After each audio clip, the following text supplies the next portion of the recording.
El problema que nos planteamos cuando quieres formar a una mediadora o quieres mediar interculturalmente es que tú no eres de su cultura.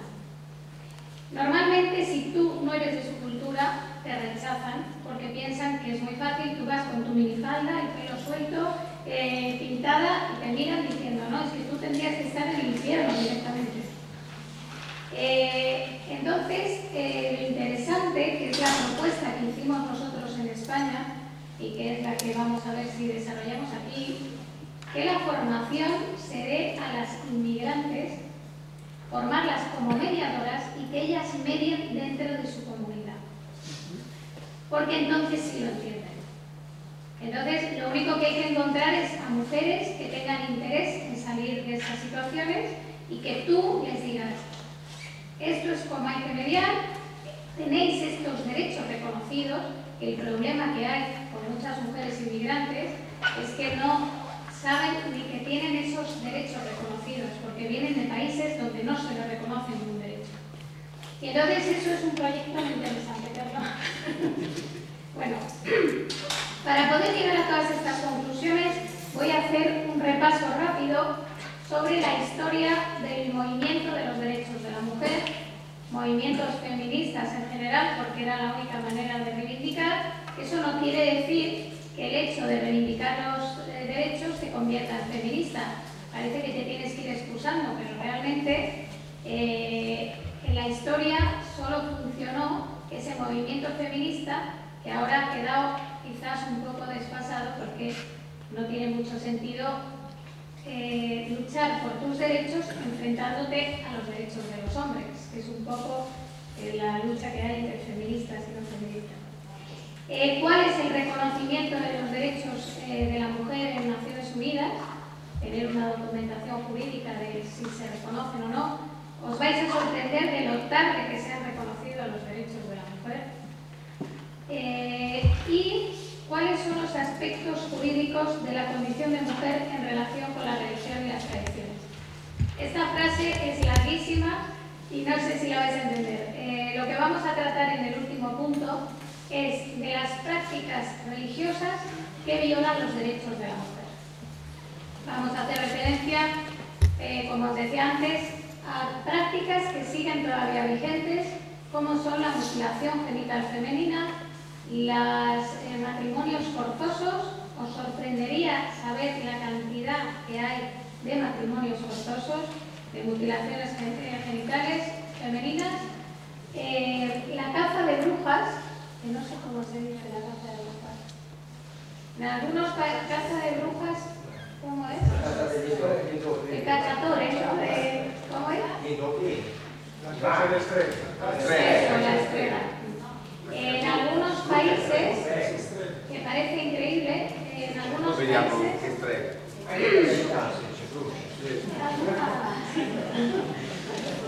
algunos países africanos consideran que el hecho de que una mujer se quede embarazada es algo que es brujería, y entonces la queman directamente. Eso todavía hay informes de Naciones Unidas donde denuncian estas prácticas. La prostitución sagrada en países de India fundamentalmente se ve que todavía hay padres que entregan a sus hijas al sacerdote de la comunidad porque piensan que si no va a ir en contra de la comunidad. Para entender estas creencias tenemos que remontarnos a nuestras creencias, a las anteriores, porque nosotros ahora tenemos creencias individuales. Uno puede creer o no creer, pero es individual su creencia y no afecta a la comunidad. Si yo no creo en Dios, no le afecta a nadie de la comunidad y la comunidad no piensa que le afecte. Pero anteriormente, cuando había todo eso, el politeísmo y la adoración a numerosos griegos, incluso los romanos, pensaban que todas las creencias eran comunitarias, es decir, lo que tú no hicieras, las ofrendas que tú no hicieras, iba a perjudicar a toda la comunidad. El mar estaría mal, la tierra estaría mal, entonces toda la comunidad adoraba a varios dioses y eso hacía que los dioses estuvieran contentos. Nosotros hemos cambiado totalmente de mentalidad, las creencias son individuales creencias son individuales, pero en estos países no. Y eso provoca que cualquier actitud que tengas les revierte a toda la comunidad, con lo cual es muy difícil luchar contra estas creencias. Bueno, os dejo así el tema, si habéis entendido algo, para el debate, y nos vamos a ir a la historia del movimiento por los derechos de la mujer. ¿Aquí alguien así en general sabe cuándo se comenzó a reivindicar los derechos de la mujer? ¿En qué año? ¿En qué año? ¿Sapete cuando si è iniziato? ¿En qué siglo, más o menos? In che secolo almeno, dice? Mi sta interrogando, Bueno, pues a ver si ya voy. Non se sapete lo spagnolo, se sapete la storia. Ahora ya no es español. Vamos a ver. Christine de Pizan, que es esta señora que sale aquí, os he puesto las mujeres más representativas de la lucha por los derechos de la mujer. Y con foto, bueno, con dibujo, con pintura, foto, lo que... Christine de Pizan, en el 1400, exactamente 1405, comenzó a escribir ya sobre la reivindicación de los derechos de la mujer. Consideraba que la mujer podía pensar igual que el hombre en un momento en el que los hombres, los eruditos, los inteligentes, los intelectuales, todavía se debatían si las mujeres eran humanas o no y cuál era su naturaleza. O sea, tenían algo al lado que era una mujer, pero que no pensaba y no... Bueno, pues Christine de Pizan ya consideraba que era fundamental la educación. Vamos a ver, voy a insistir varias veces sobre el tema de la educación, pero veréis que todas las mujeres que han ido reivindicando los derechos de la mujer, una de las cuestiones fundamentales que planteaban era que si tú no educas a la mujer, no puede pensar. Le estás dando la mente abierta para poder pensar. Le estás animando a que piense. Si no tiene conocimientos, piensa, pero por lo menos no sabes el qué. Y sobre todo, no les dejaban ni tiempo para pensar.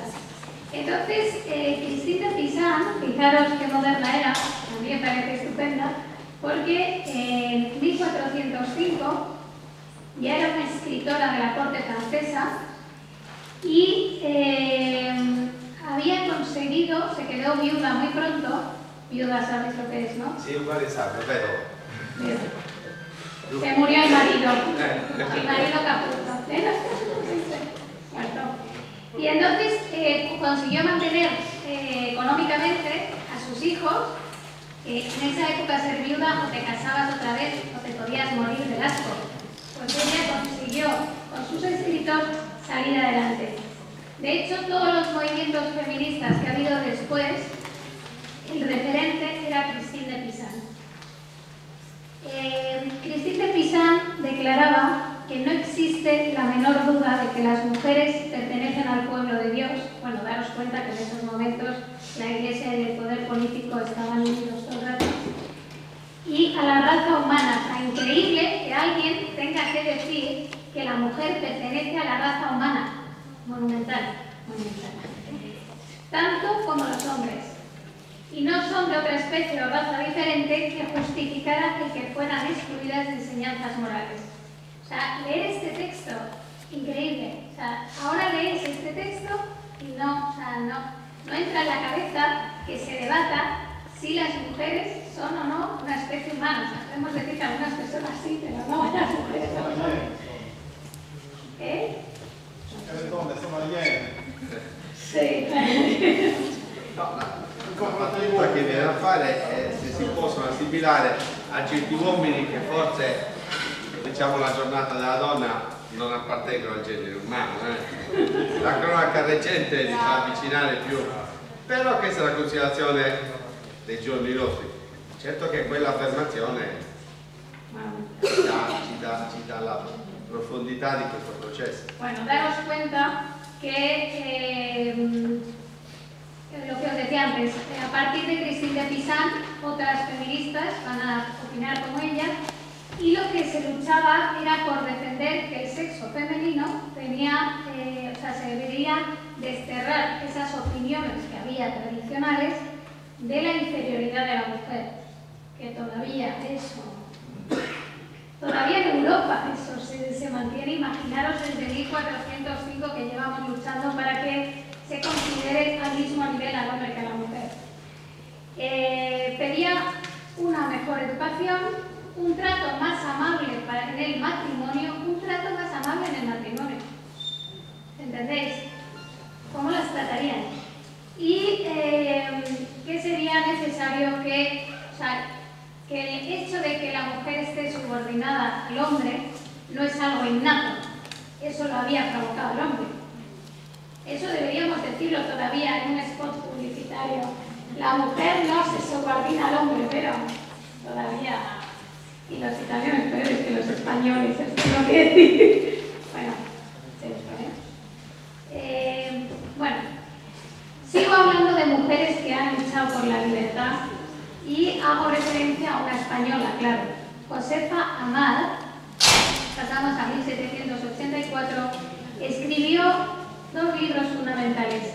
La importancia de la instrucción que conviene dar a las mujeres. Instrucción es igual que educación. Volvemos a que lo que hay que hacer es educar a las mujeres. Claro, es que daros cuenta que en esa época no había acceso a la educación para las mujeres. Increíble. No había. Y el discurso sobre la educación física y moral de las mujeres. Se comenzó a luchar, ahora vamos a pasar a las francesas, porque paralelamente se estaba gestionando la Revolución Francesa y vamos a ver el papel de las mujeres ahí, que es, bueno, ahora no digo que sea divertido, pero es apasionante, pero las pobres acabaron fatal. Ahora os voy a decir por qué. Bueno, en Francia, el movimiento francés, vamos a ver que el grupo de Front National de Dames, cuando declara que nosotras estamos sufriendo más que los hombres, que con su declaración de derechos, daros cuenta que esto se publicó con la Declaración Francesa de los Derechos del Hombre y del Ciudadano. Digo Declaración Francesa de Derechos del Hombre y del Ciudadano porque esto provocó una crisis total entre los hombres y las mujeres francesas. Porque si os fijáis, en todos los cuadros que hay de la Revolución Francesa, siempre hay una mujer luchando. Pensar en las pinturas, en todas las ilustraciones gráficas que hay de la Revolución Francesa, hay una mujer. De hecho, la que enarbola la bandera es una francesa luchando. Después de haber luchado con los hombres en la Revolución Francesa, cuando aprueban la Declaración Francesa de los Derechos del Hombre y del Ciudadano. Y vamos a ver qué es lo que pasa después, porque no se quedaron quietas, claro, se enfadaron muchísimo. Bueno, entonces aquí van a decir que nosotras estamos sufriendo más que los hombres, que con su declaración de derechos nos dejan en una situación de inferioridad. Siendo francas, en la esclavitud en la que nos han mantenido durante tanto tiempo. Si hay maridos lo suficientemente aristocráticos en sus hogares para oponerse a un reparto de deberes y honores patrióticos, usaremos contra ellos las armas que ellos han utilizado con tanto éxito.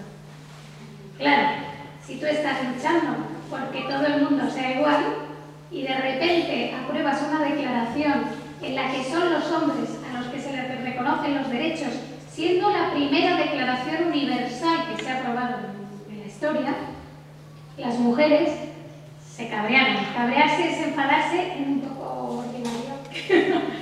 Las mujeres se enfadaron porque dijeron, después de haber luchado con ellos, haberse muerto a la mitad, ¿qué pasa? No nos reconocen los derechos. Y entonces consideran que la guillotina para todos los maridos que consideraban que no tenían reconocidos los derechos en sus familias. En todo este lío aparece Olympe de Gouges. Olympe de Gouges es una francesa que tenía mucho carácter y que decide que ya que se aprobó la Declaración de los Hombres, de la Declaración Francesa de los Derechos del Hombre y del Ciudadano, había que aprobar la Declaración Francesa de los Derechos de la Mujer y la Ciudadana. Se aprueba esta declaración, o sea, yo tengo el texto, si alguien lo quiere, lo tengo íntegro, y en esa declaración va a decir: mujer, despierta, el toque de alarma de la razón se hace escuchar en el universo entero. Reconoce tus derechos. El hombre esclavo ha multiplicado sus fuerzas, pero ha tenido la necesidad de la mujer para quebrar sus cadenas. Esto quiere decir que la mujer le ayudó en la Revolución Francesa igual que si fuera un hombre. Cuando consiguió la libertad, recobrar su libertad, ha sido injusto hacia su compañera. ¿Entendéis el texto? Bueno, lo que quiere decir es que después de haber luchado en la Revolución Francesa como un hombre, no se les ha reconocido los derechos. Y entonces decide ella aprobar esta declaración. Le salió fatal, porque a los 2 años de aprobar la declaración, la guillotinaron. O sea, Robespierre se la cargó, pero no. Pero bueno, ella lo intentó y la veis ahí. Es triste, pero tiene toda su historia. En Inglaterra va a aparecer Mary Wollstonecraft en 1792 escribiendo un libro sobre la educación de las mujeres, que es muy conocido, y lo que hacía era que paralelamente a la Revolución Francesa había ido trabajando sobre esta revolución de la educación.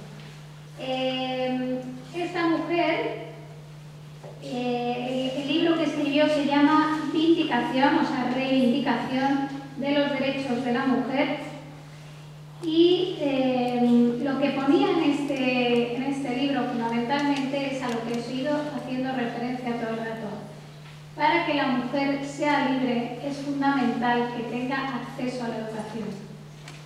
Como veis, es el punto del que partíamos al principio. Si ahora nosotros queremos luchar por esa injusticia de que todavía continúe habiendo prácticas religiosas, culturales, que violan los derechos de la mujer, ¿cuál es el método que tenemos que seguir? Educar en la libertad, para que entiendan que pueden luchar contra eso. Si tú no tienes conocimiento de que existen unos derechos, no sabes qué es lo que tienes que reivindicar. Hoy estoy muy del Día de la Mujer, asista, estoy reivindicativa total, pero bueno. Entonces, esta es la escritora inglesa que defendía los derechos de la mujer. Lo que dice es que hay que poner fin a las tradiciones de subordinación femenina, cosa que todavía no se ha conseguido, casi, pero no del todo. Garantizar un sistema nacional de enseñanza primaria gratuita para ambos sexos. Una educación igualitaria que permita llevar a las mujeres vidas más útiles y gratificantes, que no se ha conseguido. Ahora las mujeres llevamos vidas mucho más útiles, pero menos gratificantes, porque no paramos de trabajar en casa y fuera. O sea, un desastre total. Pero se intenta. Somos libres, pero trabajamos 3 veces más. Está bien. Y me echaste aquí. Las mujeres con otra educación podían haber participado en la medicina, tener una granja, una vivienda, libertad, hacer cosas. Y propone la reforma del matrimonio y de la educación. Como veréis, era muy moderna para los tiempos en que se vivía.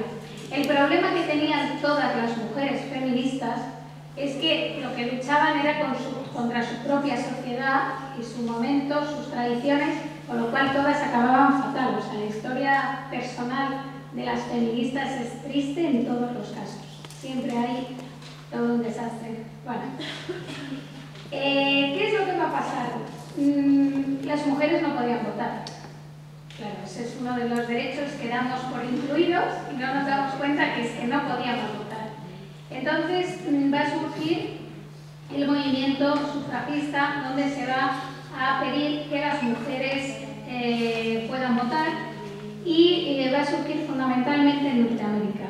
En Norteamérica las mujeres en principio parecía que lo tenían mejor, porque, como sabéis, todas las colonias que se fueron fundando eran de personas europeas que de Europa por motivos religiosos fundamentalmente.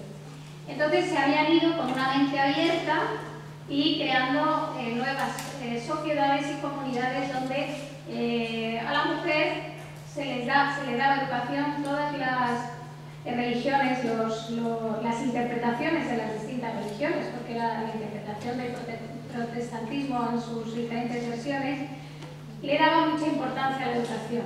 Por lo tanto, en Norteamérica las mujeres sí recibían educación. Bueno, ellas estaban más o menos contentas, luchando, pero no podían votar. Entonces se pusieron a luchar, ¿eh? ¿Qué pasó? Nos encontramos con que van a tener la guerra civil, la guerra de la independencia, y cuando termina, que se pensaba que con el norte iban a conseguir que todos los derechos se reconocieran, efectivamente se reconoce el derecho, se quita la esclavitud, se le reconoce el derecho de voto a las personas de color y a las mujeres no. Y entonces las pobres se quedaron desgraciadas totales porque era imposible, o sea, es que no había manera de que se reconociera a una mujer el derecho al voto, algo que ni nos podemos plantear. Bueno, entonces, ¿qué pasa? Que se ponen todas de muy mal humor y aprueba esta señora que tiene una cara, no sé si veis bien la cara de Seneca Falls, que tiene una cara de mala leche, bueno, mala leche es una expresión que no debéis decir, pero una cara de mal carácter, pero normal, porque después de una guerra de independencia, donde piensas que se le van a reconocer los derechos a todo el mundo y dejan a las mujeres sin votar, es que, bueno, entonces, ¿qué pasa? Que Seneca Falls, ¿se parece una historia? Va a aprobar el primer documento feminista, la primera declaración, que es esta, se llama Declaración de Seneca Falls. Todos los documentos a los que estoy haciendo referencia los colgaremos en la plataforma, porque son interesantes ver los originales. Se puede trabajar sobre la declaración porque dice cosas muy interesantes. Yo aquí he cogido un fragmento para que lo leáis porque es curioso. Dice, o sea, están todas muy enfadadas, normal. Dice, la historia de la humanidad es la historia de las repetidas vejaciones y usurpaciones. ¿Qué es vejación y usurpación? ¿Cómo lo puedes decir? Vejación y usurpación. Vestazione e usurpazione. Ah, lo mismo. Si lo llevo a decir con acento italiano lo entendías. Por parte del hombre con respecto a la mujer. Daros cuenta que se acababa de aprobar el voto a todo el mundo menos a las mujeres. Y cuyo objetivo directo es el establecimiento de una tiranía absoluta sobre ella. Para demostrar esto, someteremos los hechos a un mundo confiado. El hombre nunca le ha permitido que ella disfrute del derecho inalienable del voto. La ha obligado a someterse a unas leyes en cuya elaboración no tiene voz. Le ha negado derechos que se conceden a los hombres más ignorantes e indignos. Bueno, aquí ya es que está cabreada, o sea, tiene un enfado de morir, tanto indígenas como extranjeros. O sea, a mí me está diciendo que yo no puedo votar en Italia, ya lo sé. Habiéndola privado de este primer derecho de todo ciudadano, el del sufragio, ¿cómo se dice? Sufragio, voto, ¿no? Sufragio. Dejándola así sin representación en las asambleas legislativas. La ha oprimido desde todos los ángulos. Si está casada, la ha dejado civilmente muerta ante la ley. La ha despojado de todo derecho de propiedad, incluso sobre el jornal que ella misma gana, o sea, el salario. Normalmente la ha convertido en responsable, ya que puede cometer delitos con impunidad, con tal que se los presenten. ¿Entendido lo último? La moglie può fare tutti, si è avanti dell'uomo, non passa niente. Se così. Avete capito?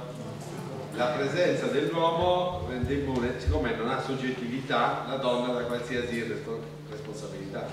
E quindi è l'annientamento anche nel momento del reato di qualunque responsabilità. Nel bene e nel male non la considerano proprio. Non la considerava ni para lo bueno ni para lo malo. Esto lo que va a provocar es que se unan todas las mujeres y continúen con esa lucha para el reconocimiento de la reivindicación del derecho al voto. Por ejemplo, Elizabeth Cady en 1815, bueno, se creó esta asociación nacional, que es una asociación para el sufragio de la mujer, y continuaron hasta que consiguieron que se reconociera la igualdad de derechos de la mujer. En España, no sé si habéis leído la carta que os hemos mandado, que había una cita de Clara Campoamor. Clara Campoamor es una periodista española que luchó por el sufragio femenino en España. Nació en 1988 y, bueno, ahí os cuento su vida porque digo, ya que hablamos de mujeres, os cuento, pone que hizo varios oficios, o sea, trabajó... No, 1800, no, porque en el 88 en España ya se podía votar. No, esto ha sido un error informático. Son atentos, ¿eh? Sí, no, muy bien.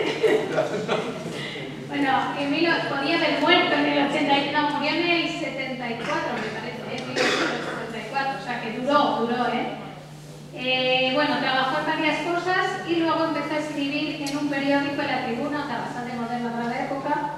Empezó a estudiar secundaria, sacó en 2 años secundaria y en 2 años estudió Derecho, o sea, que era cuando las mujeres las pones a estudian. Y se dedicó a esa reivindicación, como os digo, de impulsar el sufragio femenino en España, que lo consiguieron en 1933.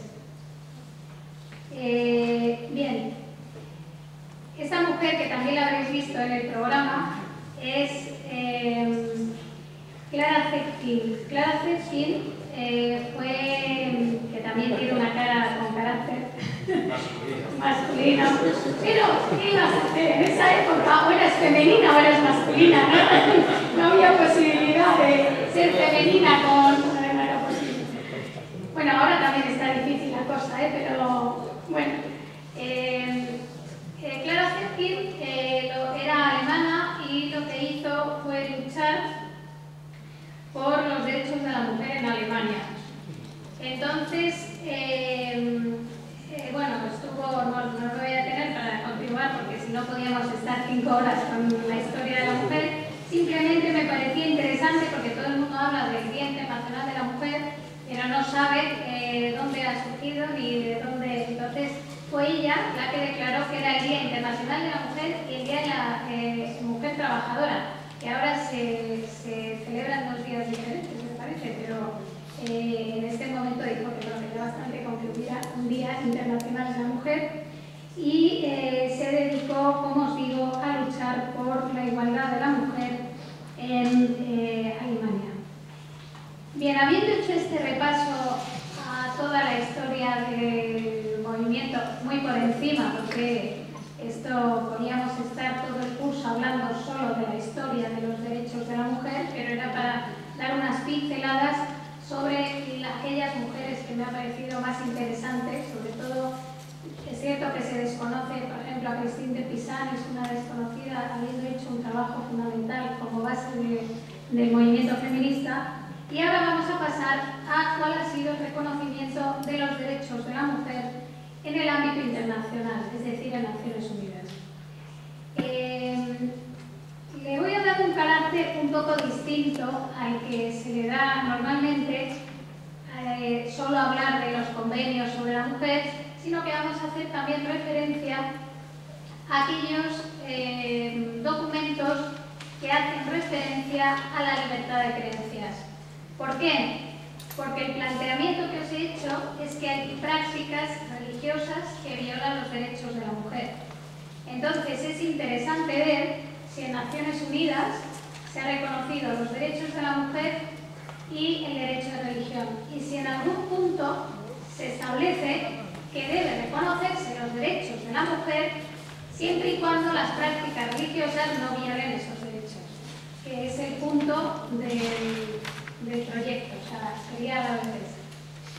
Bien, pues en Naciones Unidas, como sabéis todos, Bueno, aquí es un resumen de lo que he hablado antes, de que Olin de Beauvoir y Mary Wollstonecraft van a ser las que reivindican los derechos de la mujer, que en 1902 comienzan convenciones internacionales referidas al matrimonio y al divorcio y a la tutela de menores.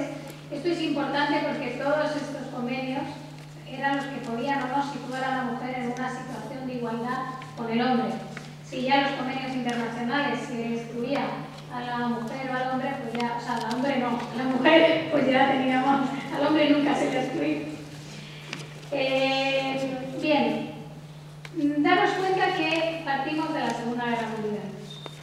En la Segunda Guerra Mundial, como sabéis, termina en la Segunda Guerra Mundial y deciden todas las naciones unirse y elaborar en la Organización Nacional de Naciones Unidas, y en 1948 deciden aprobar la Declaración Universal de Derechos del Hombre, de Derechos Humanos.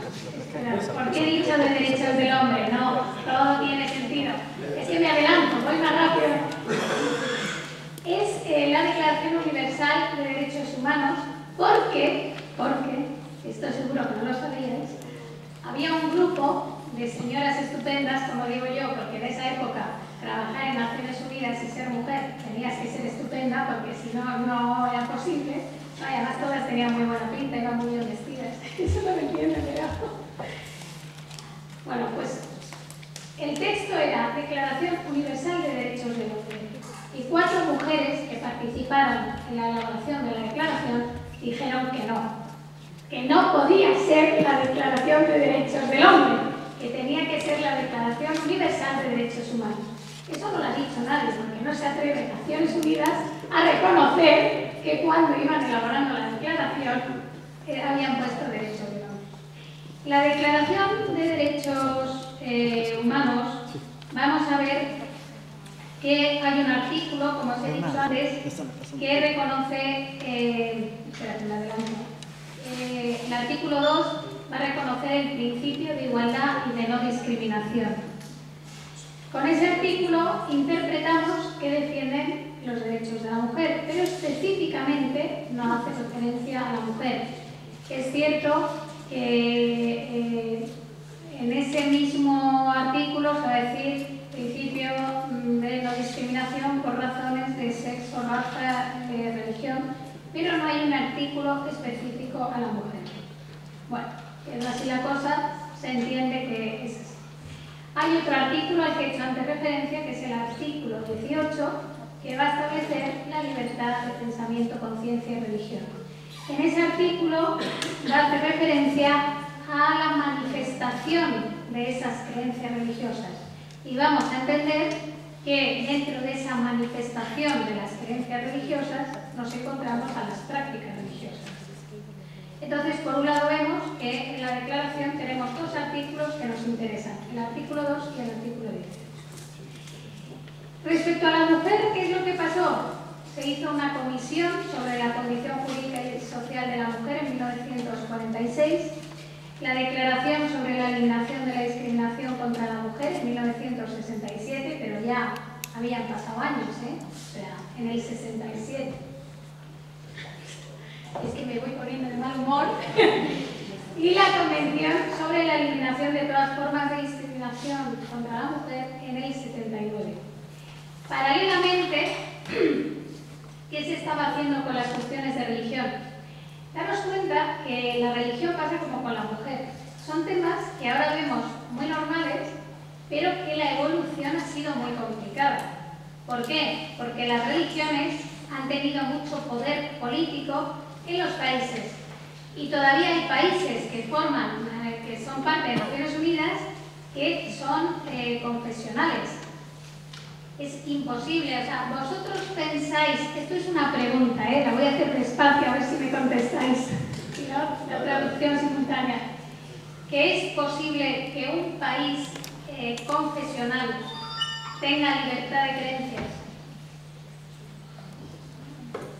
È possibile, dice la domanda. Ah, l'hanno comprendido, pero no saben che uno Stato confessionale lo reconozca, por ejemplo. Claro. Por ejemplo, os voy a poner un ejemplo. ¿Sabéis que hay una declaración Islámica Internacional, bueno, no es islámica, de Derechos Humanos? Existe. Es del 98, existe, hay. ¿Qué es lo que pasa? En la Declaración Universal de Naciones Unidas pone que todos los derechos se le van a reconocer a la persona. En la Declaración Islámica de Derechos Humanos, que han intentado copiar la de Naciones Unidas, ponen que todos los derechos se reconocerán si Alá quiere. Alá es Alá, ¿no? Si Dios quiere. Se Dio vuole.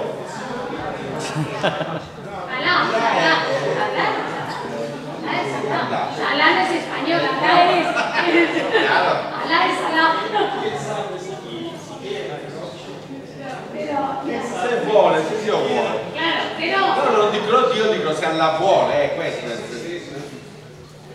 entonces es muy difícil que se reconozca, o sea, te dicen que puedes tener libertad de creencias en esa declaración, pero que si tienes una, no la puedes cambiar. ¿Por qué? Porque en el mundo islámico no se puede cambiar de religión. Los mandan les cortan la cabeza. No, pero es cierto. Cuando se aprobó la Declaración Universal de Derechos Humanos en Naciones Unidas, el mundo islámico opinó también. Y el problema que se encontraron es que la Declaración Universal se aprobó que se podía cambiar de religión, porque una declaración internacional, esto es un poco de derecho, no tiene la misma aplicación, la misma efectividad que un convenio o un tratado. Entonces, permitieron que se reconociera el artículo 18, donde pone cambiar de religión. Un documento posterior, que es el Pacto Internacional de Derechos Civiles y Políticos, ¿sabéis? El de 1966, el Pacto Internacional de Derechos Civiles y Políticos, ¿cómo se dice? El Pacto Internacional. Patto internazionale. Ahí, en la elaboración de un mismo artículo 18 sobre la libertad de creencias, no permitieron que se pusiera la libertad de cambiar de religión. Solo pusieron la libertad de tener o adoptar una religión. Si no, no firmaban el pacto. Y con todo y con eso se aprobó en el 66, o sea que tardaron años y años. Lo que os decía antes, esto era el trabajo que se estaba haciendo sobre la mujer. En el ámbito de la religión, desde 1954 se va a estar intentando elaborar una convención sobre materia religiosa, sobre las libertades de creencias. Se van a tirar desde 1954 hasta 1981 para aprobar no una convención ni un pacto, una declaración, que es la Declaración sobre la Eliminación, es que es larga, sobre la eliminación de todas formas de religión, de intolerancia religiosa, en 1981. Es más largo el título. Bueno, o sea, para que veáis que en el tema religioso es también muy complicado con todos los países llegar a un punto. Bien, en la convención, esto os lo enumero porque es mejor que lo vayáis leyendo, qué es lo que se va a reconocer, qué derechos se le van a reconocer a la mujer en esta convención. Se va a decir que derechos al voto y a ser electas en elecciones públicas, es decir, que tienen derecho a ser presidentas, cosa que todavía no ha ocurrido. Pero no solo en los países islámicos, tampoco en los europeos, ni en América, ni en nada. O sea, bueno, sí, en Inglaterra, sí. En Inglaterra, es que en Inglaterra va más adelantado, es que no creo. La nacionalidad, derecho a adquirir, cambiar o conservar de nacionalidad. Como veréis, son cuestiones que dices, es imposible que se tenga que reconocer, pero se ha tenido que reconocer para que, y no en todos los países. Ya vamos a ver que hay países que no reconocen una sola cuestión de estas. Pero además, lo grave de todo esto es que hay una figura, Naciones Unidas, que son los relatores especiales. ¿Cómo son los relatores especiales? ¿Cómo se dice? ¿Relator especial? No sé cómo se dice en italiano. Relator especial. Sí, bueno. Que es una figura de Naciones Unidas, un procedimiento que nombra a un relator o una relatora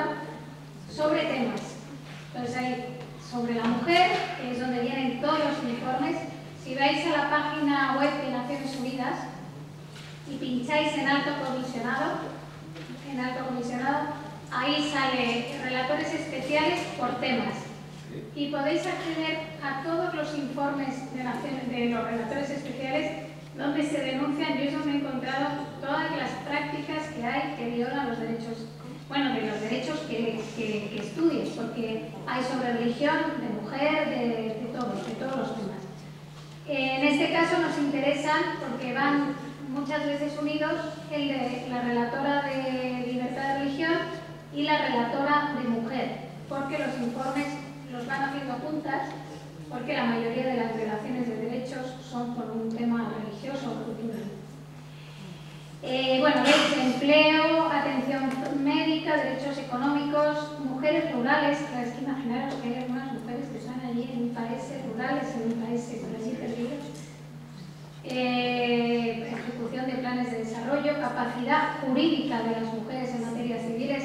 En la India, las mujeres cuando se quedan viudas, bueno, si no las matan, se pueden morir porque no pueden hacer nada. O elegir libremente el cónyuge, o sea, el marido, elegirlo libremente. Y contraer matrimonio con su pleno consentimiento. Si pensáis en el Código Civil, en el artículo del derecho a contraer matrimonio, debe poner que un hombre y una mujer, no como en España, que son los hombres o las mujeres, ya ves. Pero el libre consentimiento, o sea, un matrimonio es nulo si no tiene consentimiento por las dos partes. ¿Eso lo entendéis? Se ha tenido que reconocer en un convenio internacional para que se... Bueno, en 1993 se va a aprobar la Declaración sobre la Violencia contra la Mujer, un tema que al hilo de todo esto es cierto que está de máxima, o triste, más que máxima actualidad, que se maltrata a las mujeres. En España, yo no sé aquí, porque no lo he investigado, pero en España hay una ley especial sobre el maltrato de género, la violencia de género. La elaboración, yo no estoy excesivamente de acuerdo con ella, pero va a sonar un poco mal en el Día de la Mujer, porque solo protege a las mujeres. Y es cierto que en general la mayoría son mujeres, pero bueno, yo escribí un libro sobre los matrimonios homosexuales y me llamaron por la radio para hacerme entrevistas, me llamaban para hacer entrevistas sobre el libro que pensaba. Y hablando del tema, me preguntaban que por qué no se protegía a los hombres. Además, en España, daros cuenta que los matrimonios ya pueden ser entre dos mujeres y dos hombres. Eso quiere decir que si hay una pelea entre dos mujeres, o sea, un matrimonio de dos mujeres, ellas sí están amparadas por la ley y un matrimonio de dos hombres no. Y luego hay situaciones en las que un hombre le pega a una mujer y entre la vergüenza que pasa y el dolor lo pasa fatal porque no puede denunciar. O sea, yo he llegado a coger el teléfono a un policía que me decía, no, es que mi mujer me pega. Claro, si él la pega a ella, el delito es de él. ¿Habéis entendido? Avete detto, lei dice... Cuéntalo.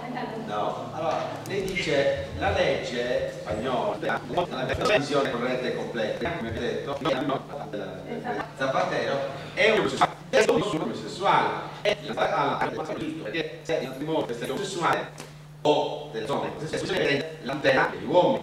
E dice l'ultima cosa, se litigano un uomo e una donna ed è la donna a picchiare l'uomo, succede, succede proprio. L'uomo è doppiamente per così svergognato, prima perché ha la vergogna di denunciare la polizia di essere stato picchiato dalla donna, e secondo perché la legge tutela la donna, ci siamo, la violenza contro la donna.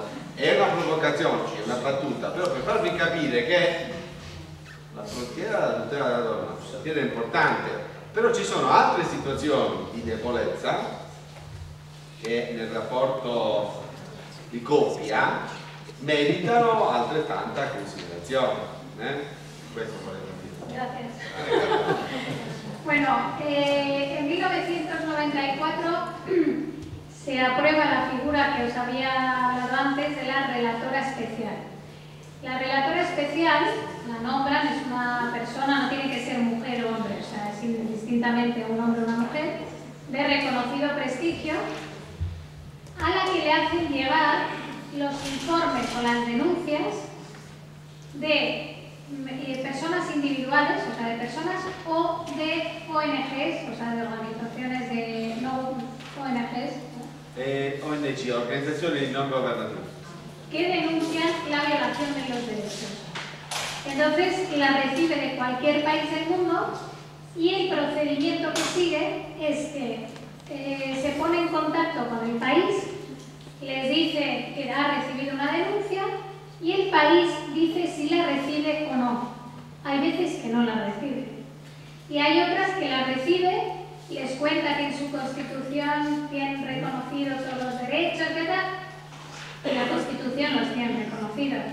Problema, la cultura y la tradición pesa más que la Constitución.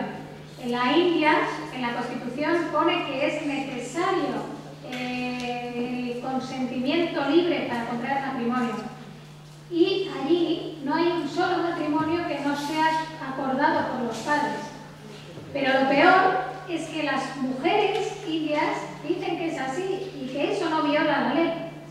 En este curso, bueno, en este proyecto, hice yo también un curso sobre mujer, inmigración y religión, y hay un programa de radio, que además lo podemos poner un día en clase, donde entrevisté a una mujer india que ahora vive en España, además una licenciada en literatura, súper interesante, con una visión abierta, y cuando hice la entrevista no me lo podía creer la visión que tenía, o sea, una mujer que ha salido de India, que era princesa allí y ya no es princesa porque se escapó y se casó con un español, o sea, que luchó contra toda... ¿Has entendido? Era una princesa indiana que andaba en España. O sea, que rompió con todo. Litigado con todo. Pero seguía diciendo que la costumbre y las tradiciones, o sea, que ella había ido en contra de eso, pero que lo entendía. Que la mujer va siempre por un paso detrás del hombre. Yo voy siempre un paso detrás, pero porque tengo las piernas cortas y no llego, pero no porque vaya de ser. Si voy andando con Carlos voy así, pero es por las piernas que son cortas, ¿no? Entonces, así, pero ella lo decía convencidísima, y que una mujer viuda que era viuda, que es libre, increíble. Y yo que veo con más glamour que ser viuda que divorciada, o sea, no te creas que... Bueno, ¿decir las bromas? No. Bueno, entonces, esta relatora escribe el informe diciendo si realmente se vulneran o no los derechos. Problema, pero esto es una crítica mía personal, que a estos informes no se les da publicidad. Yo no entiendo que los medios de prensa, la radio, los medios de comunicación, den importancia a cosas absurdas, o sea, que nos sepamos la vida de todos los futbolistas y de todos los artistas, y que no informen de estas denuncias que son públicas, que están en la página web, que puede acceder todo el mundo, y nadie habla de eso. Bueno, en los grupos de reivindicación de los derechos, sí, pero en el telediario una vez cuando solo sacan una noticia, cuando la pidan a una mujer públicamente. ¿Cómo se dice la Lapidazione. Sí, hasta italiano. Todo es por vergüenza, porque en realidad podía hablar en italiano, pero es un curso de español. En esta conferencia en 1994 se va a hacer referencia a la violencia contra la mujer. En casi todos los documentos de conferencia de Viena se va a hacer ya referencia a la mujer. Ahora vamos a ver aquellos, bueno, es que he vuelto a poner un título larguísimo, pero aquí lo que os voy a contar son qué reconocimiento jurídico, qué protección jurídica o de qué manera podríamos luchar contra esas prácticas religiosas, por un lado, sin violar los derechos de libertad de religión, y por otro lado, sin que se violen los derechos de la mujer. Es muy complicado, porque realmente, pensándolo así de golpe, diríais, pues destruye las prácticas, prohíbe las prácticas religiosas y se defienden los derechos de la mujer. Es verdad que la mutilación genital femenina está condenada. En España, aquí en Italia no lo sé, porque no lo estoy en España el Código Penal tiene un artículo donde pasas no sé cuántos años en la cárcel por una mutilación genital femenina. Pero, por ejemplo, los matrimonios forzosos no están penados. ¿Por qué no están penados? O sea, al final consiguen castigar a la persona que lo ha realizado no por matrimonio forzoso, sino porque el matrimonio lo consideran nulo y hay un abuso sexual del marido por parte de, hacia la mujer, que la familia no lo entiende. Ay, os voy a contar una historia, voy a intentar contarla despacio. Es que es una historia apasionante. La cuento hoy. Hay una historia real que ha salido en los periódicos de pasó en Inglaterra. Dos hermanas que eran de familia, me parece que la familia era de Pakistán, que se habían ido a Inglaterra como otros muchos pakistaníes, porque es verdad que aquí donde estuve yo, en Birmingham, estuve un año sabático como aquí, pero no me relacioné tanto con los ingleses, y iba a dar clase en español. Yo consigo, a cada sitio que voy, hablo en español, aunque hable en inglés, digamos. Bueno, di un curso de español, de Derecho Español. Entonces, estaba lleno, pero lleno de mujeres con burka. Iban a clase con burka. Entonces, yo decía, vamos a ver, a mí que vayan con velo no me importa, pero con burka no sé quién está en clase. Puede ser un asesino en serie, porque no lo sé, o sea, no le veo la cara. Y, bueno, un problema que hemos tenido en España, que además he visto que en Cataluña han prohibido, ya han aprobado una ley que prohíbe la utilización del burka, pero es que es cierto que va en contra del orden público, porque yo hago un examen, que me ha pasado, hacer un examen. Y ha habido una mujer con burka. Entonces le he dicho, además en la UNED, que son exámenes de 400 personas, y le hemos dicho, te tienes que identificar, porque no sé quién eres. Y además yo creo que llevaba todo escrito debajo del burka. Y me he tenido que ir con ella al baño. Se ha levantado el burka en el baño a solas conmigo, que yo decía, como sea un asesino, me mata en el baño, porque claro, yo iba al baño con una señora cubierta y bueno, y diciendo, pero ¿por qué me dedico a la universidad? No, yo tengo un velero, que es lo que quiero. Y nada, le he visto, digo, vale, muy bien, ha ido, pero debajo de esto, podía ver de todo eso. Bueno, entonces, entonces, el problema, bueno, en Birmingham todas iban así, o sea, se han trasladado así. Bueno, la historia, vuelvo a la historia. Entonces eran dos chicas de origen de padres pakistaníes. Cuando estudiamos la mediación intercultural, veréis que el problema no está en la primera generación, sino en la segunda generación. Con los inmigrantes, el problema es que la primera generación, o sea, los primeros, los padres, llegan al otro país, llegan a Inglaterra, hacen su círculo y no se relacionan prácticamente, ponen sus tiendas, ponen su tal, porque les tienen que... Pero los niños van a la escuela, en la escuela se relacionan y terminan haciéndose más occidentales que orientales. Entonces, el problema, que ya la visión abre en el cerebro. Entonces, estas niñas iban a la escuela, se relacionaban, vestían normal, pero en una reunión familiar, que solo hablaban árabe y tal, escucharon que pretendían llevárselas a Pakistán, casarlas y retornar. Claro, que pretendían meterlas en un avión, en un aéreo, llevarlas a Pakistán, que contrajeran matrimonio y luego retornarlas o dejarlas allí. Entonces las hermanas hablaron y dijeron que se iban a poner a trabajar en un McDonald's o en un bar para ganar dinero y ahorrarlo, porque sabían que en algún momento las iban a ayudar a Pakistán. Efectivamente, al cabo de 2 años le dijeron los padres que tenían que irse porque había muerto un familiar y que tenían que retornar a Pakistán por unos días. Y entonces las chicas, las ragazas, en el avión le dieron una nota a la azafata, y le dijeron, ¿qué palabra más difícil? ¿Cómo es? ¿Cómo es azafata? Hostes. Ah, qué difícil, es así. Sí, no es italiano. Ah, pero claro, digo, qué palabra más rara.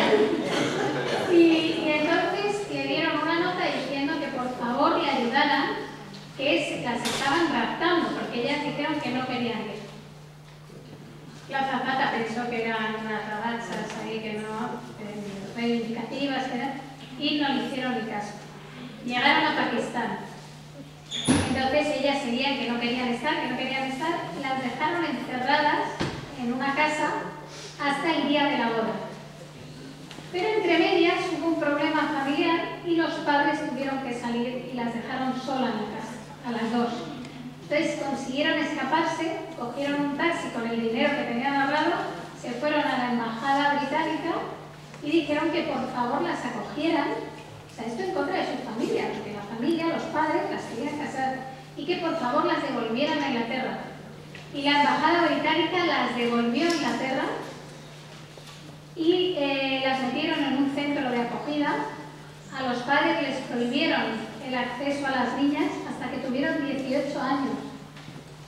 Claro, porque es que, bueno, y así no se casaron con un pakistaní, es la historia. Avete seguito la drammatica vicenda. Bueno, dramática, total, pero para estas horas. Con esto, con un esito positivo, però. Pero separados de los padres. O sea, los editores no han podido volver a hablar con Loro hasta los 18 años. Bueno, pues esa es la situación que estamos estudiando. En Europa está pasando esto. Y es o sea, yo creo que hay que luchar porque desaparezca esta violación de los derechos en todo el mundo.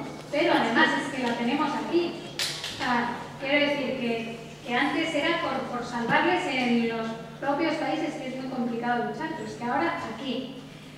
Otro tema también, por eso es por lo que voy con lo de la formación de mediadoras interculturales de los propios países, porque te das cuenta, yo en Madrid he estado trabajando con asociaciones, porque lo que os decía el primer día, en Madrid la mediación intercultural ha estado muy desarrollada y se utilizaba muchísimo. Los ayuntamientos tenían todos mediadores interculturales hasta la crisis, que ha sido un desastre. O sea, espero que se retorne de nuevo, porque hay muchas situaciones en las que es necesario en todos los ámbitos de mediación. O sea, la intercultural es muy completa porque está en todos los ámbitos, en el escolar, en el familiar, en todos, en el laboral, en el sanitario. O sea, antes en casi todos los hospitales había un mediador intercultural para ayudar problemas. Una mujer islámica no puede enseñarle ni esto a un hombre. Entonces iban al que le tocaba de guardias, en España que la sanidad era, te toca el médico que te toca, la sanidad pública, y entonces le tocaba un hombre. Y la señora quería morirse, porque decía, no, o sea, ya moriré después de esto. Y entonces se llamaba al mediador, el mediador le explicaba al médico que no se ofendiera, que era una cuestión de creencias, y a ella se le explicaba que no pretendían hacerle nada. Pero ahí hay necesaria la mediación. Bueno, entonces, estos dos retomo a las Naciones Unidas y a donde hay reconocido algún tipo de referencia a esas prácticas religiosas que vulneran los derechos de la mujer. No sé si sabéis, córtame cuando quieras. El PID, Pacto Internacional de Derechos Civiles y Políticos. Se han hecho acerca de estos pactos observaciones generales sobre cada uno de sus artículos. Y sobre el artículo 19 y el artículo, sobre el artículo 23 y el artículo 3 se han desarrollado estas observaciones, que os puedo facilitar también en la documentación, donde se hace referencia a estas cuestiones. Aquí os lo he escrito para que lo entendierais bien. La observación general número 28 del artículo 3 hace referencia a las prácticas tradicionales o religiosas que afectan a la salud de la mujer. Este es el punto al que queríamos llegar. En el momento en que una práctica religiosa vulnera físicamente a la mujer, claro, aquí nos tenemos que plantear el debate. Puede ser, no es lo mismo hablar de mutilación genital femenina que hablar de un burka. Es cierto que el burka va en contra de la integridad de la mujer, de la identidad de la mujer. Físicamente no es agredida.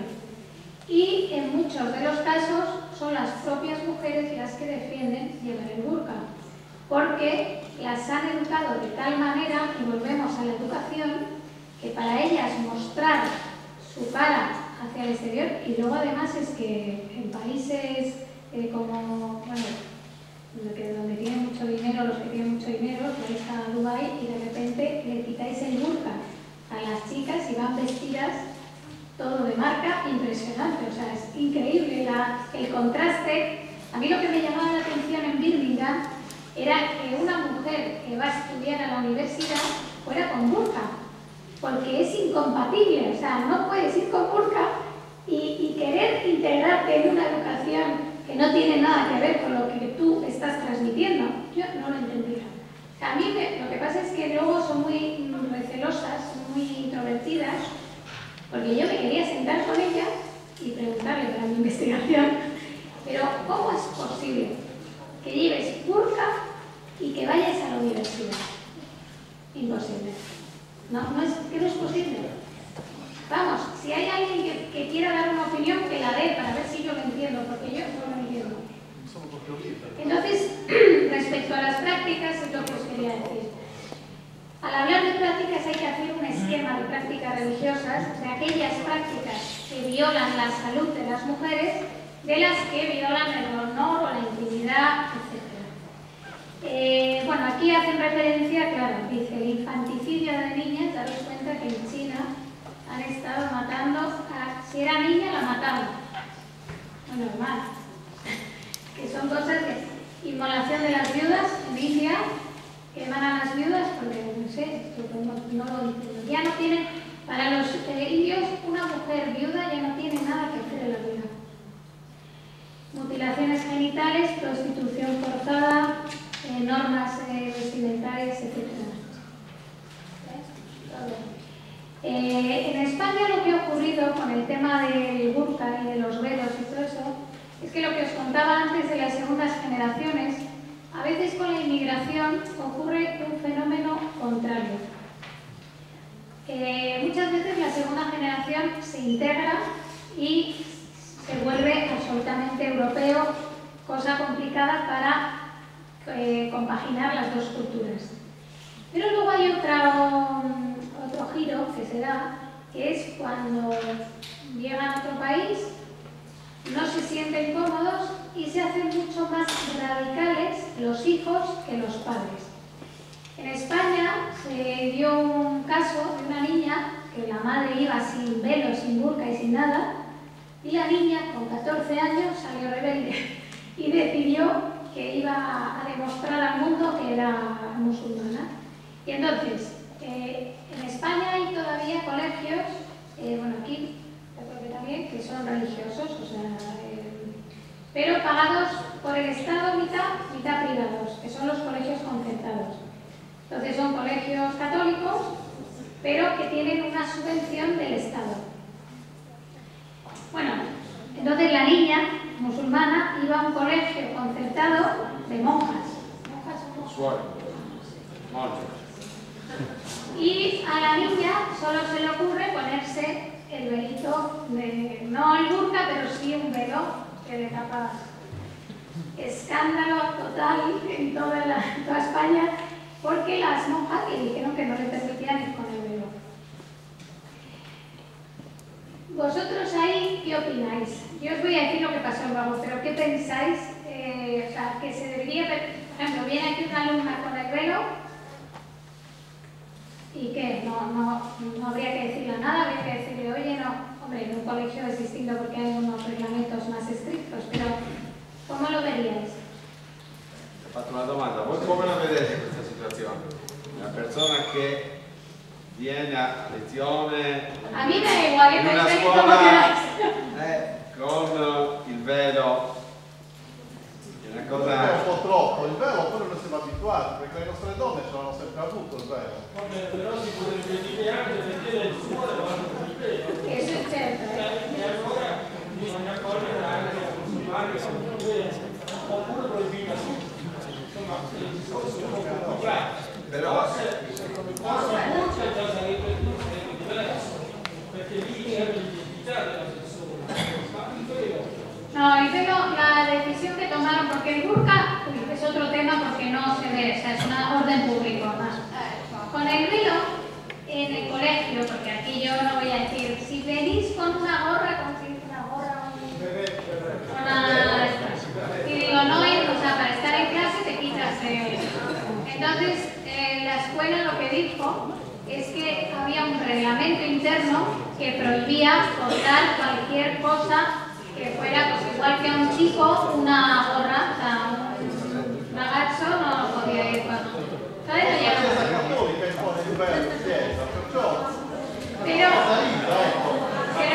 el problema, claro, pero era musulmana, o sea, era la contra... Se non accettavano con le nostre donne in chiesa, non possiamo accettare con le musulmane. l'osservazione però non è che ci sia un giusto o sbagliato.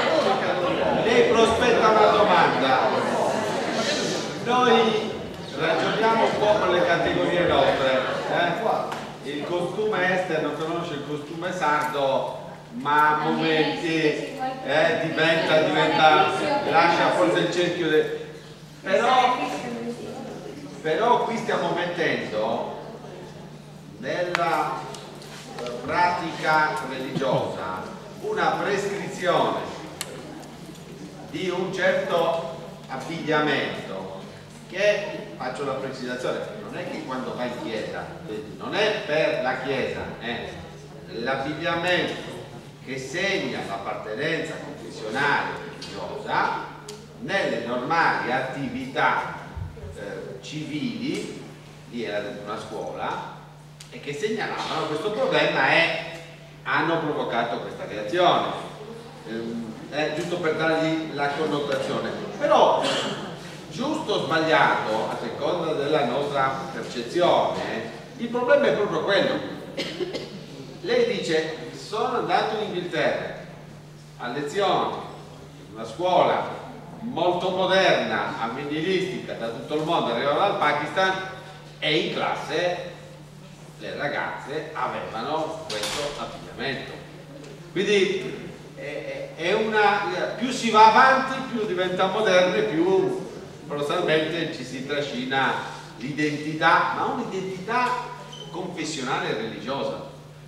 Quel mondo nostro che abbiamo chiamato adesso è un mondo col quale tutto sommato noi siamo abituati a convivere, che sia giusto o sbagliato, no, noi siamo abituati a convivere. Lei mi dice, adesso pensate all'introduzione nelle nostre comunità, nelle nostre università, anche in questa stessa classe, voglio dire, di persone che hanno anche visivamente un abito, un abbigliamento. Lei dice, come reagite? Non interrogatevi se sia giusto o sbagliato, come li accogliete in classe questa persona? ¿Cómo vi relazionate? Pero piensa que aquí en Italia, que no en España, en Italia, para entrar en una iglesia, en verano no te dejan, bueno, yo me acuerdo en Milán, ir con una camiseta, con una malleta de tirante, y me han dicho que no podía entrar. Es el contrario aquí, somos una... No, pero entonces el punto es, si el derecho de libertad de creencias se sobrepone, está por encima de un reglamento de una escuela. Eso es lo que se planteó, que hubo un debate en España impresionante por ver... Sì, se è una cosa forzata no, se è una libera scelta. Sì, ma se c'è prevale il regolamento della scuola che dice che bisogna avere la divisa, cioè indossare per andare a scuola, no, o prevale la convinzione religiosa? Aspettate,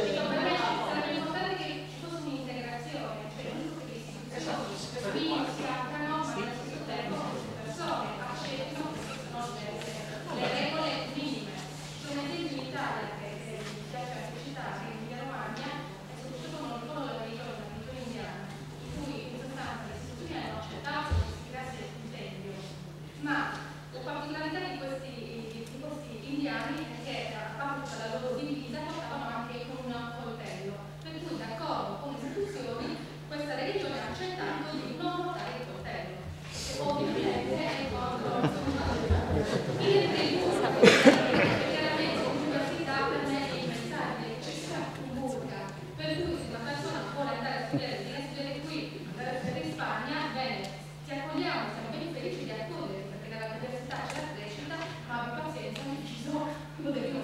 Pero es así, porque al final el problema es cuando dificulta a ver, es cierto que la integración, el tema intercultural es fundamental, pero también es fundamental que la otra parte quiera integrarse.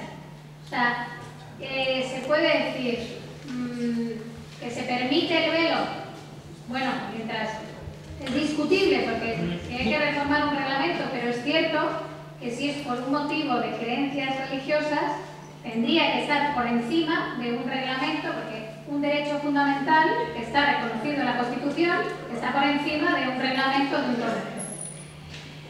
Os cuento el final del drama, lo que pasó al final. Hoy es la tarde del drama. No, se fue la niña al colegio. Partió, no. La niña al final parece la ragazza, parece que era un movimiento islámico que quería reivindicar su establecimiento en España.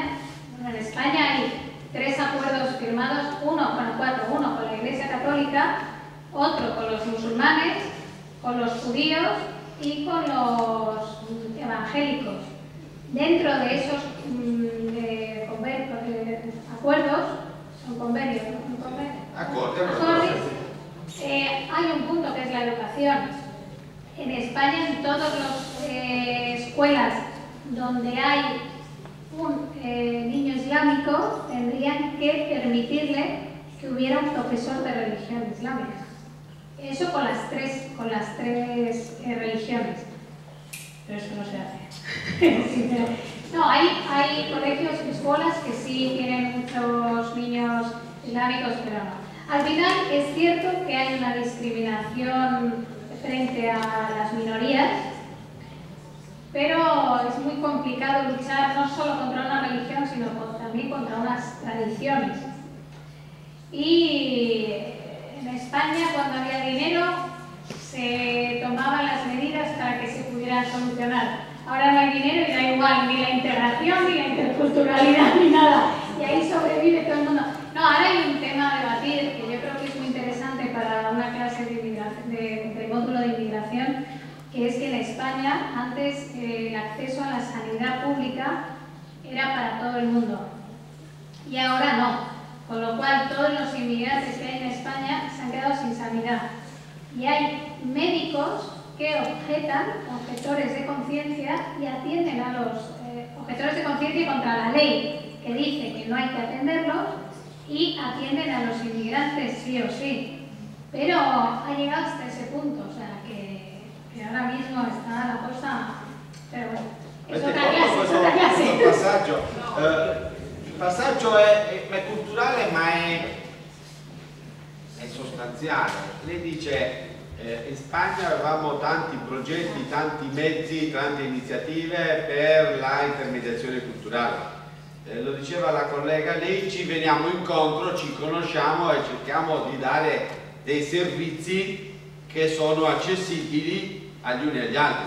Con la crisi economica, tutti questi progetti che erano finanziati dallo Stato lei ha detto dai comuni, insomma noi possiamo dire province, regioni, sono venuti meno e non è che l'integrazione sia stata migliorata, di più ha detto, e anche di più grave, mentre il sistema sanitario spagnolo era universale, cioè aperto a chiunque, spagnolo o straniero, regolare o irregolare, te la faccio bene chiara, hanno adottato una restrizione, però bisogna capirlo, anche per necessità economica, di erogare le prestazioni unicamente ai cittadini spagnoli. Ma no, O chi si li paga? legale. Vabbè, a quelli in regola, chiamiamoli così in regola.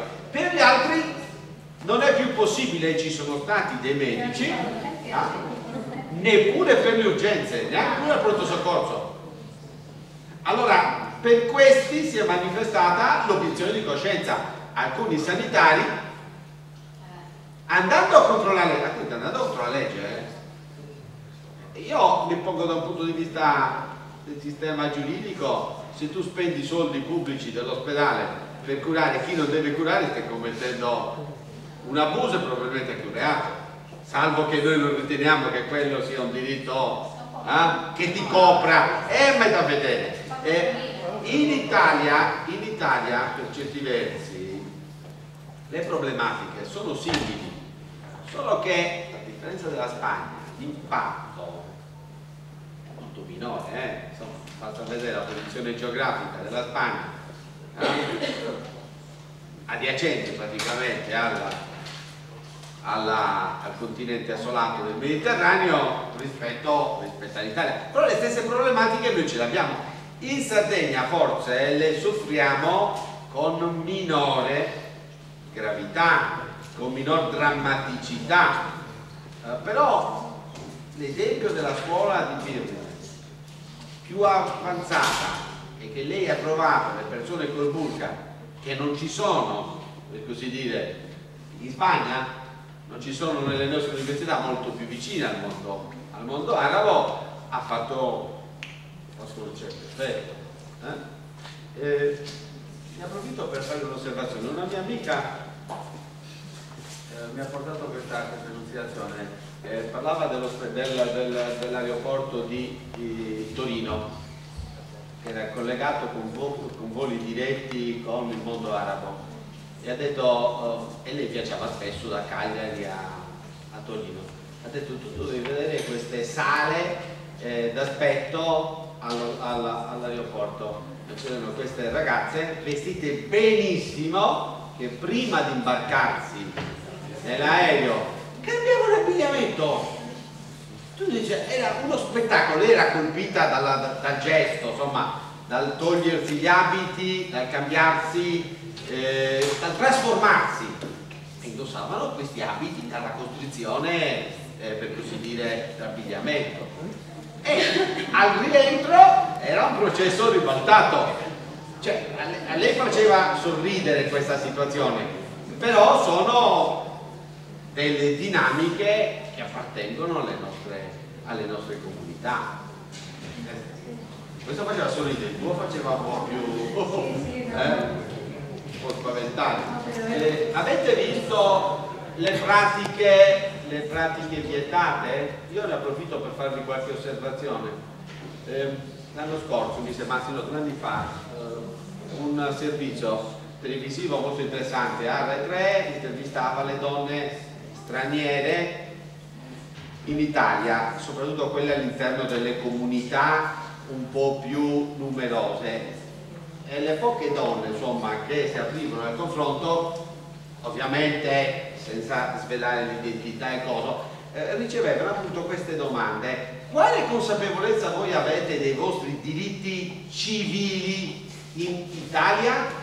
E in particolare, guardate, mi aveva colpito questa, pensate che il marito o il padre abbia il diritto di esercitare un potere di correzione fisica?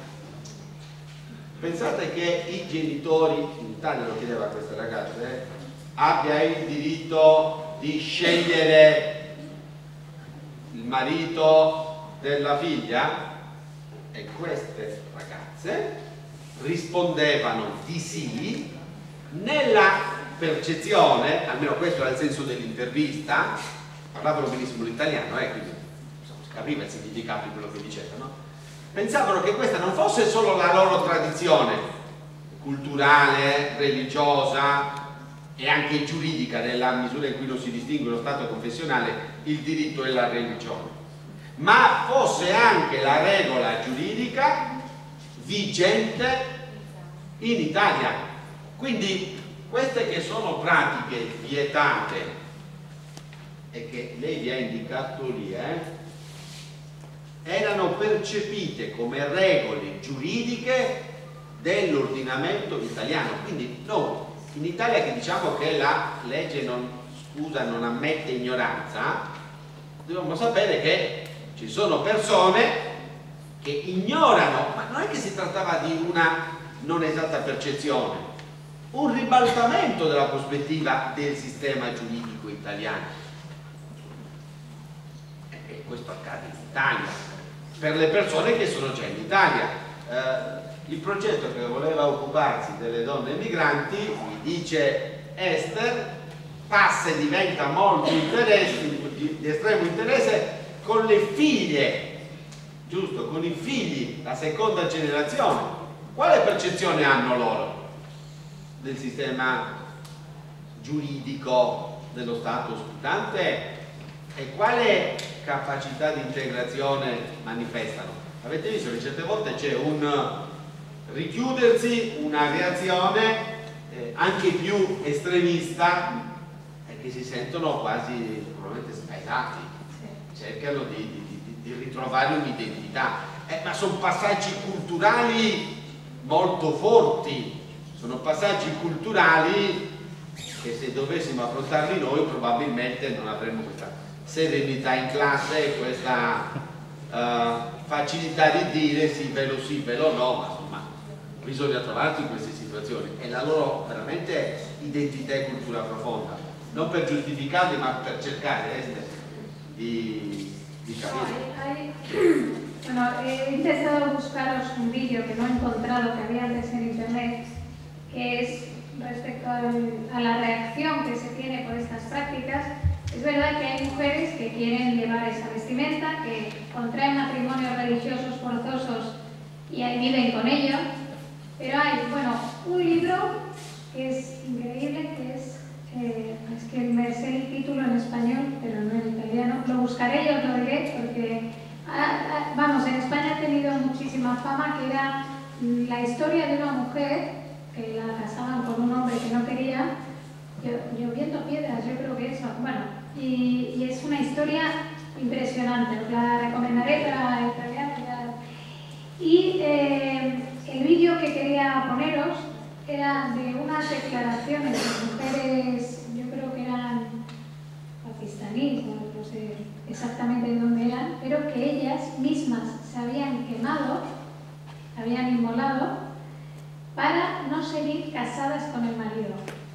Y entonces salían los testimonios, y es que es un vídeo que era, vamos, yo lo ponía siempre en las, cuando daba una conferencia sobre estos temas, lo ponía antes de la conferencia, y al final terminé poniéndolo para cerrar la conferencia, porque ya la cara de todos los asistentes después del vídeo, porque eran mujeres que salían sonriendo con toda la cara quemada y diciendo que es que preferían haberse quemado, que es que les daba igual, pero que no querían vivir con un hombre bajo su yugo porque le hubieran impuesto desde fuera.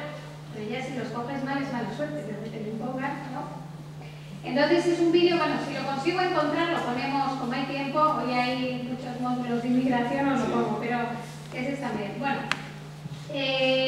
siguen explicando cuáles son las restricciones que se establecen en los distintos países, que sería materia de propiedad y administración de bienes, claro, porque cuando pensamos que se violan los derechos de la mujer, siempre pensamos en violaciones físicas, pero realmente lo que hacen es paralizarlas para hacer cualquier actividad civil o patrimonial, y aquí se ve claramente, o sea, bueno, les prohíben contraer matrimonios con religión diferente o ateos, repudio que además curiosamente es solo del hombre a la mujer, La mujer no puede repudiar.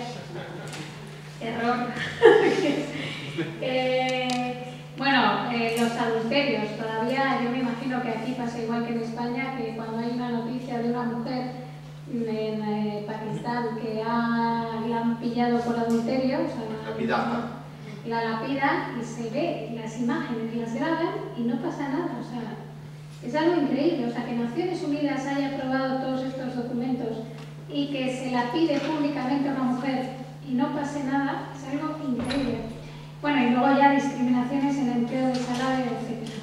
Hay instrumentos que no son directamente sobre la mujer o sobre la religión, pero que van a hacer referencia a estos temas, por ejemplo, la Convención sobre la Esclavitud y la suplementaria del 56 sobre la esclavitud, porque hacen referencia también ahora en convenciones posteriores a la esclavitud sexual, porque es cierto que hay mujeres que hay un tráfico, la trata de blancas, no sé cómo se dice en italiano, la trata de blancas. En Madrid yo colaboraba con este proyecto con una asociación que controlaba todo el tema de la trata de blancas, porque está ocurriendo en nuestros países. Eso es un tema en todos los sitios que hay no sé cómo se llaman, los prostíbulos, ¿no? Que llevan a niñas o raptan a niñas, que las traen aquí pensando que van a hacer otro trabajo y han creado unas redes internacionales de prostitución, pero que ahí es trata de blancas. O sea, ya hay convenciones que están reconociendo eso como una trata de blancas para luchar contra esos temas, porque siempre que se pone la definición a algo, se consigue que por lo menos se luche contra esa cuestión. Bueno, entonces ya voy a terminar para no aburriros más de seguir hablando en español, ¿no? Ya puedo ir terminando. La clasificación que hemos hecho, que si os interesa en otras clases podemos desarrollar más detenidamente, sería, por un lado, la existencia de estereotipos culturales perjudiciales a la mujer. A la hora de enfrentarnos a un debate, yo seguiría este esquema. Por un lado, persistencia de estereotipos culturales perjudiciales a la mujer. Por ejemplo, preferencia de los varones, el extremismo en general y las prescripciones indumentarias, el velo, el burka, etc. Esta sería la primera clasificación. La segunda serían las prácticas, digo porque cuando hay un debate se salta de un tema a otro y cada tema debe ir enfocado dentro de su esquema. Mutilación de órganos genitales y las prácticas de parto tradicionales y los tabúes alimentarios. Estudiar el tema de los partos tradicionales, el parto, ¿sabéis lo que es, no? El parto, ¿cómo se dice en italiano? Parto. Es escabroso y macabro total de las cosas que hacen y que no cumplen ni una sola de las normas de salud internacionales de la Organización Mundial de la Salud. Y además deciden que tiene que ser con la mujer debajo de un árbol, bueno, pero no solo eso, sino muy macabro. O sea, es como una clase preparada para subir. Y los tabúes alimentarios, porque de repente dicen que no pueden comer algo porque para la mujer es malo y la mujer se muere por sobredosis de patata, no sé, está bien. Discriminaciones resultantes de la condición de la mujer en la familia. Matrimonio y disolución del matrimonio, cuestiones que ni nos planteamos actualmente, y menos todavía en España que el divorcio está a su vez. Obligación de contraer matrimonio, no permite la disolución, la nacionalidad depende del marido, etc. Testimonio, herencia y administración independiente de bienes. Hay países que ni se permite que heredan a las mujeres, pasa directamente a los hombres, etc. Atentados contra el derecho a la vida, el infanticidio, lo que decíamos de matar a las niñas porque quieren niños, el trato cruel impuesto a las viudas, que pueden llegar incluso a inmolarlas, y los delitos de honor. Los delitos de honor es un tema súper interesante. ¿Entendéis lo que son los delitos de honor, no? Cuando matan a una mujer porque ha sido infiel. En España yo colaboraba con la secretaria general del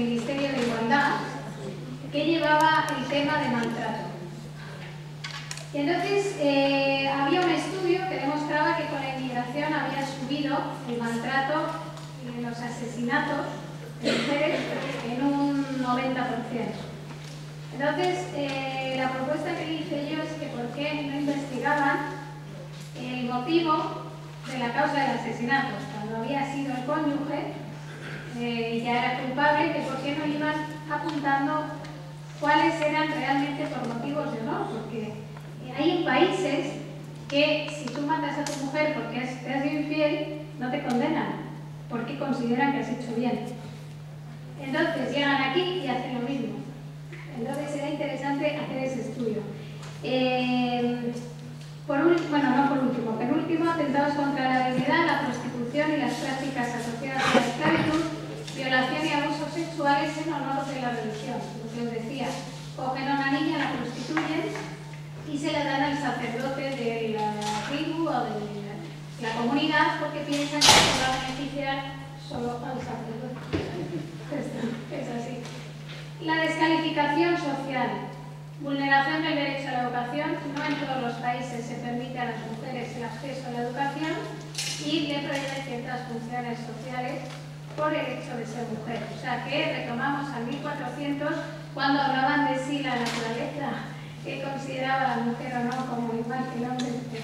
Por último, las discriminaciones agravadas, que ahí meten todo, o sea, todas las discriminaciones que existen por el hecho de ser mujer. Entonces, esto realmente es como para otras dos clases, porque es ya centrarte en las prácticas, cada una de estas cuestiones, y un debate con este esquema que os he enseñado. O sea, no decir, hablamos de prácticas religiosas en general, sino ir clasificándolas por temas, porque si no, se habla del burka, se mezcla con la mutilación, de repente con la... No, cada una va encajada en un esquema y yo creo que el debate podría ser así, ¿no? Bueno, ya no os agoto más con el español, muchas gracias. Yo creo que con 2 clases más habláis todos perfecto español y no hace falta ni las